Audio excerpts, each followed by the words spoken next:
আগামী পরশুদিন ঈদ উল ফিতর। তো এখন থেকেই রান্নার প্রস্তুতি শুরু করেছেন মা।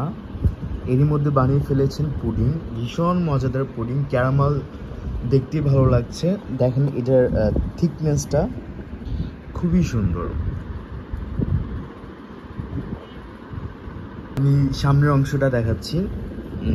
একটু আগে তো ক্যারামেল দেখালাম, এবার উপর করে দেওয়া হয়েছে। ভীষণ ডেলিশিয়াস। যদিও রমজান মাস, এখনও আজান পড়েনি, ইফতারের পর আমরা এটা খাবো। তো আমাদের পেজ ফ্রিগেট ব্লগসের পাশেই থাকবে।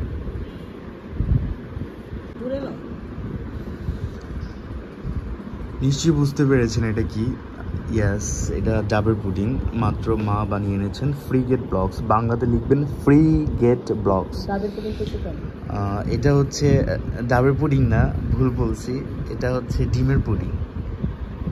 ডিম, দুধ, ভীষণ ভীষণ মজাদার, ভীষণ মজাদার। সো আর দুদিন পর ঈদ, তো এখন থেকে ঈদের খাবার রান্না করা শুরু হয়ে গেছে, কাজ এগিয়ে রাখছে। তো ডাবের পুডিং রেডি, আবার ডাবের পুডিং বলছি, ডিমের পুডিং রেডি। ডিমের পুডিং অমৃত, মা বানিয়েছেন, আমার নিজের মা। মা একটা ফুড পেজ চালান, ফ্রিগেট ব্লগস। আজকে বলছেন দুদিন পর ঈদ, আজকে ইফতার করব পুডিং দিয়ে। আম্মু আমার জন্য বানিয়েছেন। আজকে ইফতার করব পুডিং দিয়ে, মায়ের হাতে বানানো পুডিং।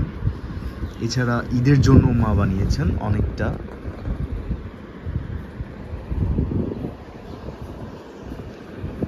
সো মায়ের ফুড পেজ ফ্রিগেট ব্লগস দেখে আসবেন। যে কোনো খাবার খেতে মন চাইলে অর্ডার দিবেন, আমরা ফুড ডেলিভারি ম্যান দিয়ে খাবার পৌঁছে দিব।